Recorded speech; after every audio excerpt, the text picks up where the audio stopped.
ask you. I know what I gave you. Please tell me what you gave me. Now let me ask you.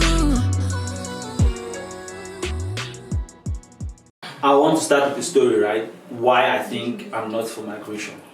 I was a young man growing up in Cameroon. We had all this media influence. For those who are my age group, we remember the things that they used to show, like the Fresh Scott, Newport Beach, and all of those things.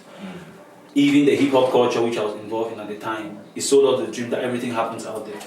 So when I had my advanced level, that's baccalaureate or CAP, or whatever you want to call it, I told my parents, like, it's traveling out or nothing.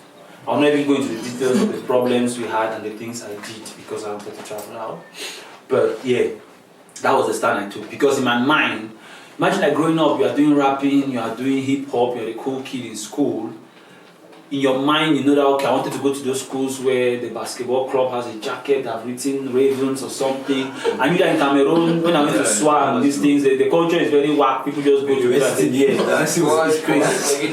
So, in my mind, I felt like that's not the university experience I wanted. I wanted an experience where we have concerts, I can show my rap things, my basketball things, and all that cool crap. Prom, all of these kind of cool dreams. Boy. Plus, I also felt like in Cameroon, my parents generally are not in support of entertainment and all these other entrepreneurial things. Go to school, have a certificate, get a job. So I knew that unless I move out and get that independence, can I express myself to really become what I wanted.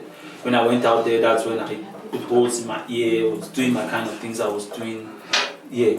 So, but just to long story short, when I went there, I also realized that the dream that was sold to us was a story of what has happened. It was not a story of what will happen. I was going there thinking that is what will happen. I wanted to be part of what will happen. But I realized that all what they were showing us were things that have already been built.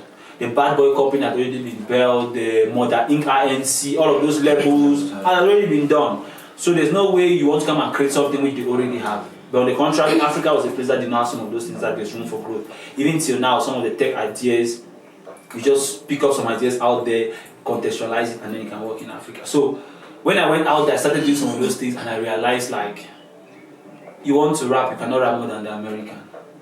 You want to play basketball, these guys have been playing basketball since they were 2 years old. You left from playing tabala with your sister, Cizo, then you went to football, then now you are playing basketball. You cannot be as good as somebody who was playing basketball from 2 years old. So I realized I already were in that deficit because we're trying to be them. Meanwhile, you cannot be better than them at being them, if that makes sense. So when I had my degrees and things, I came back home. And all the people I've met after that, I usually tell them, like, there's nothing out there. Opportunities come up, I tell them that the only thing that can take me to Europe or America is if there's a heavy check for me to go and pick up. If it's just to go, I'm not interested.